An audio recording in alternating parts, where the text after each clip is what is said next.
pride.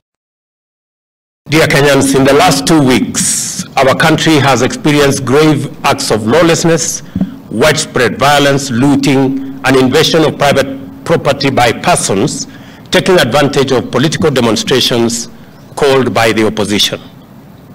During this period, lives have been lost, people injured, property looted or destroyed, the economy has suffered, and our image as a nation dented. Our security agencies have endeavored to do everything within the law to protect the lives and property of all citizens. Nevertheless, the violence, chaos, and disorder continues to distract our national focus of economic transformation. 3 Kenyans, among them a police officer, have lost their lives in the protest. More than 400 Kenyans, including at least 60 security officers, have been injured. A police vehicle was burnt to ashes somewhere in Kawangware, while another was hijacked and commandeered by unruly protesters somewhere in Migori. 2 houses of worship were burned down in Kibra. Kiosks, supermarkets, and a mortuary were looted. Fellow Kenyans, our country's image and history in the League of Modern Nations has been at stake in the last 2 weeks. The country's economy has been hit hard at a time when my administration is doing everything possible to salvage the economy from the deep hole where we found it.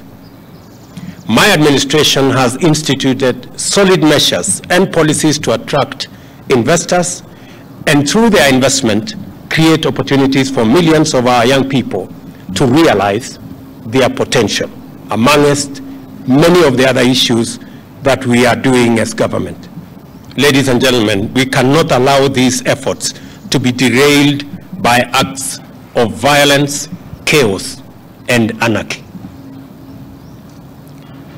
We all have an obligation to respect the Constitution of Kenya. This also includes the respect of institutions established and created by the Constitution. Our country's electoral system and process is anchored on the principles of our Constitution. The Independent Electoral and Boundaries Commission conducted a free, fair, and transparent general election on the 9th of August 2022, a poll that was observed by different organizations, both local and international. The Commission declared the results for all 6 elections conducted, and any contestants who were aggrieved by the outcome had an opportunity to present their grievances to the country's judicial system for arbitration. The Supreme Court of Kenya had and determined with finality the 2022 presidential election dispute and ruled on the petitions that were filed by the aggrieved contestants and their supporters. Nevertheless, I have carefully listened to the issues raised by my friend, the Honorable Raila Odinga. In times like this, it is not about who is right or who is wrong.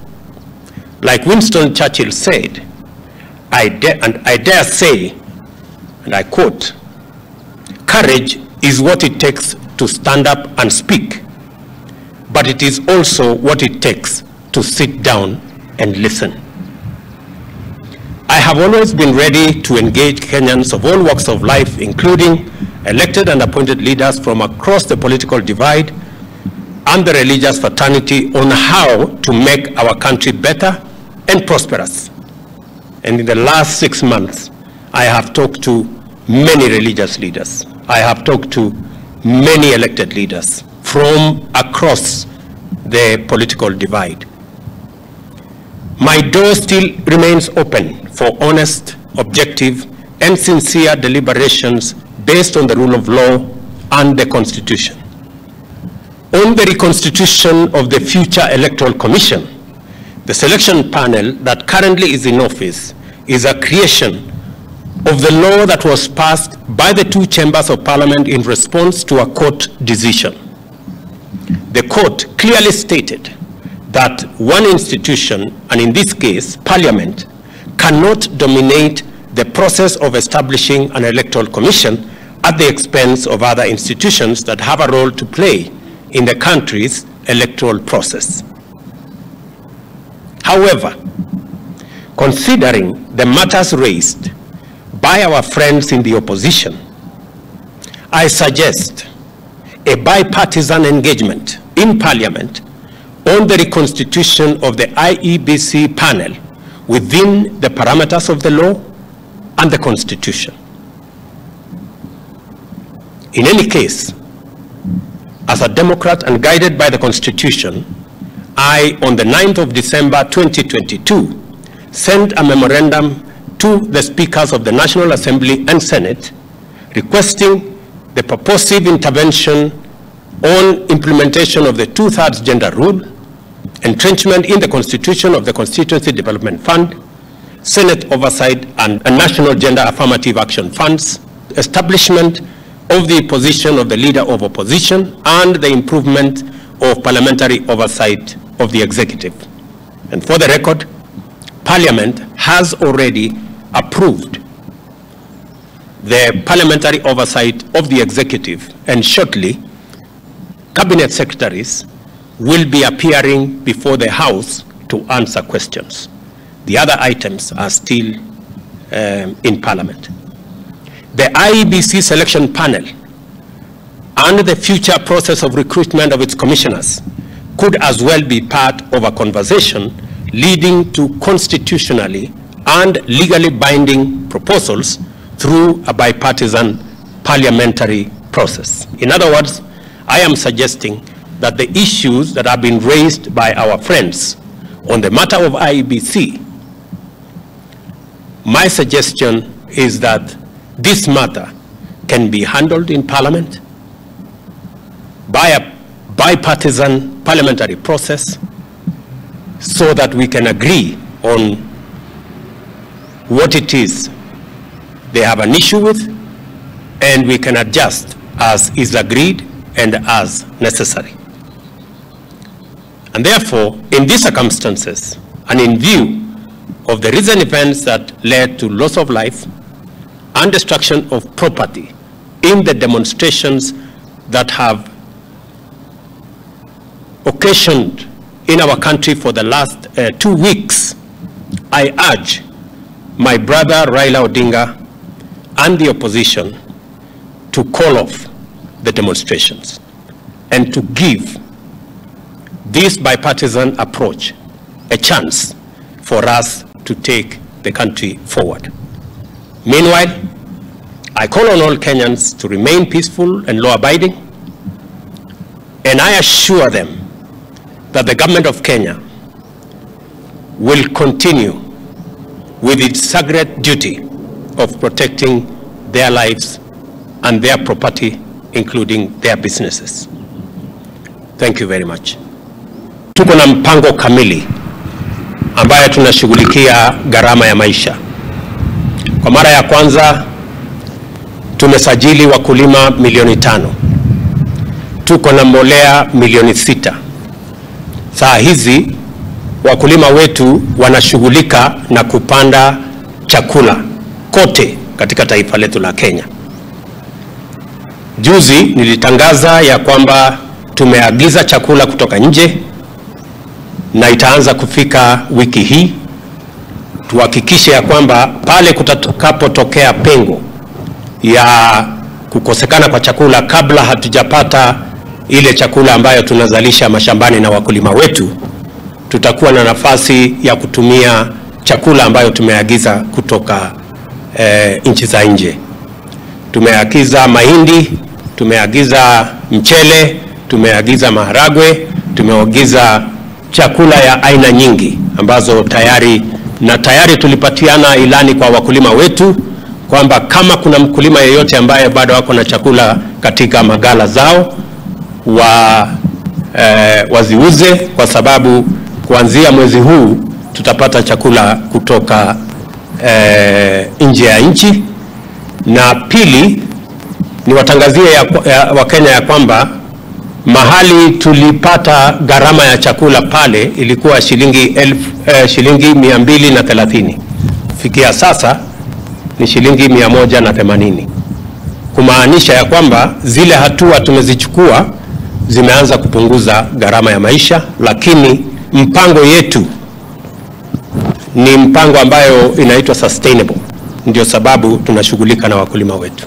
As a believer in the rule of law, and as a believer in running an accountable government, our position is that we should never be in the position that this country was put by the handshake, where there is no distinction between government and the opposition.